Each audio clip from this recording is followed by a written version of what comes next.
Virtual reality first-person shooter games are a long-anticipated addition to the VR settings, but with hardly any AAA titles to choose from, some fans feel shortchanged and wonder if investing in VR is even worth it. Enter OnwardVR, a tactical first-person shooter military simulator created by college dropout and programming wizard Dante Buckley. Released on August 29th, 2016, the game was intended to pave a road for VR by providing an immersive and hardcore style military shooter.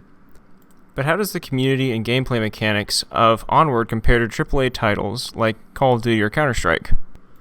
Dante wasn't expecting this amount of popularity when he first released the game. In an interview with OnwardVR, he said, quote, "I honestly didn't know how big of a game this would be. I dropped out of college and focused for a full year on game development. I had some funds left that didn't go towards tuition, and I just went heads down and focused. I had a bit of programming background, but not in gaming. I watched YouTube, used resources online, and just built Onward. That's where the name of the game came from. I wanted to keep moving forward, and this was the perfect name for that point in my life." Now with over 2,200 reviews on Steam, around 90% of them being positive, it's safe to say that his risk paid off well. So much so that Dante was recently offered to work with Valve themselves. And the dedication shows. If you visit the community Discord server, you'll see an active and vibrant community of VR gamers talking about the game and queuing up for matches together. The developers release regular updates and cater to the desires of the community through a community-made Trello. There's even a competitive scene in which you can get your friends together, create your own team, and play in tournaments against other teams. Your team will then be placed in a section on the right with its own role. The tournament information, including match VODs, team and match statistics, and upcoming games, can be viewed online. But what about the game itself? Onward has 4 main game types, each of which offering different objectives and features. The first is a target range, where you can choose a custom loadout of weapons and practice your weapon accuracy on targets spread across an open field or in a CQB setting. Next are the single-player missions, in which you capture objectives and fight against hordes of enemies trying to retake the area, all of which are bots.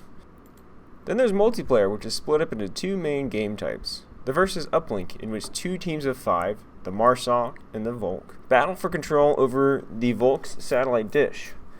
Whichever team kills the opposing team or takes control of the dish wins. For the Marsoc, to take control of the dish, they must first enter the code found on the tablet they carry around with them into a program on their tablet within the immediate vicinity of the dish. If the Volk manage to run the timer down to 0, though, they win the match. The second multiplayer game mode is Escort. The Volk and the Marsoc are at it again, but this time the Marsoc are trying to move a randomly selected VIP on their team to an extraction point. If the Volk eliminate the VIP or run the timer to 0, they win the match. If the VIP gets to the extraction point, the Marsoc win. The gameplay feels fun and has a lot of replay value. Just like with other first-person shooters, the replay value comes from refining your skills with the weapons and improving your overall performance, along with getting that awesome 3K clutch to save your team from certain failure. You even have the option to make a competitive lobby, which comes decked out with caster and spectator slots. The guns feel intuitive and have amazing textures applied to them. Reloading is fluid, although hard to get used to initially. Lining up the sights when aiming down range is tricky too, and it feels unnatural at times, especially when you're using a scope, which can be really hard to use.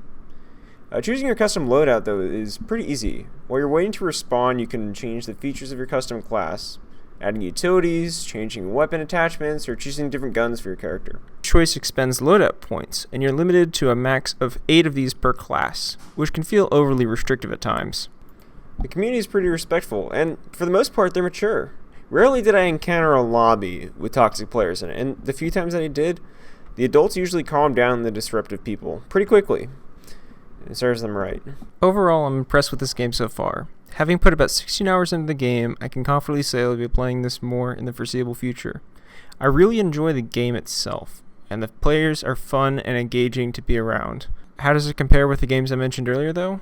While it doesn't have a huge army of developers or a lot of fancy loot boxes or rewards, the core game mechanics are there, and you can tell that the developers and the community are around to make the game awesome, not just to make a quick buck. The community has more of a small town feel to it, with the Discord being the central hub for most of the community's comms, while the Counter-Strike and Call of Duty communities are so large that they've become segmented and spread out over many different platforms and groups, which can feel isolating at times.